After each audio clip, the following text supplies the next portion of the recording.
karena ia tidak tahu ibadah mana yang diterima oleh Allah Subhanahu wa taala. Apakah ibadah yang telah dikerjakan ataukah ibadah yang akan dilakukan. Allahu Akbar, Allahu Akbar, Allahu Akbar, walillahil hamd. Saudara-saudara yang sama berbahagia, setelah hak-hak Allah kita tunaikan selama Ramadan, melalui ibadah-ibadah yang kita lakukan, tibalah kini waktu untuk memenuhi hak-hak sesama hamba. Hari raya adalah salah satu momen yang tepat untuk mempererat tali silaturahim dan memperkuat hubungan persaudaraan sesama muslim dan sesama anak bangsa. Musim pandemik janganlah menghalangi kita untuk bersilaturahim, karena silaturahim bisa dilakukan dengan berbagai cara. Jika tidak memungkinkan dengan bertemu fisik, maka bisa diganti pertemuan secara daring. Silaturahim juga dapat dilakukan dengan saling bertegur sapa dan menanyakan kabar melalui sambungan telepon. Di musim pandemi COVID-19 ini, kita memang dianjurkan untuk menjaga jarak fisik. Akan tetapi, jarak sosial tidak boleh renggang. Jarak persaudaraan harus tetap dekat. Jembatan penghubung antar kerabat harus tetap dibentangkan. Ma'asyiral muslimin rahimakumullah. Dalam Sahih Ibnu Hibban dari hadis Abu Hurairah radhiyallahu anhu, ia berkata, "Wahai Rasulullah, beritahulah aku tentang sesuatu yang jika aku kerjakan maka aku akan masuk surga." Lalu Rasulullah sallallahu alaihi wasallam bersabda, "Berikanlah makanan, sebarkanlah salam, sambunglah tali silaturahim, dan lakukan salat malam ketika orang-orang tidur. Maka engkau akan masuk surga dengan selamat," kata Rasulullah. Hadirin yang insyaallah dirahmati oleh Allah Subhanahu wa taala. Musim pandemi jangan sampai membuat kita memutus tali silaturahim.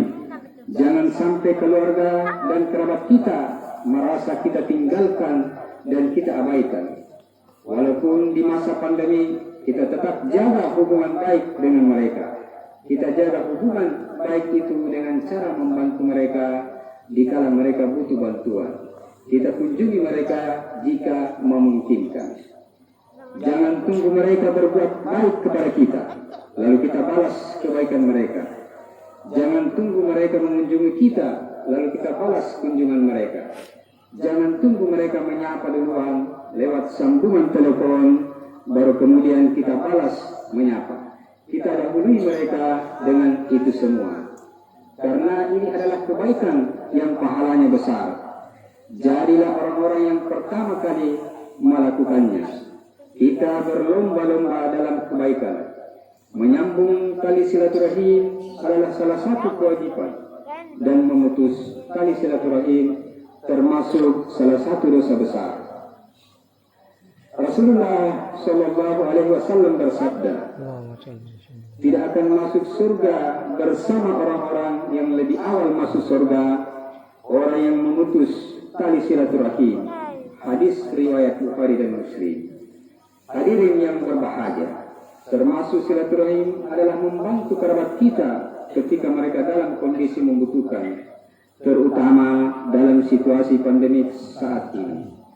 Dalam hadis disebutkan, tidaklah seorang mukmin menghibur saudaranya karena musibah yang menimpanya, kecuali Allah akan mengenakan kepadanya pakaian kemuliaan di hari kiamat kelak. Hadis riwayat Ibnu Majah.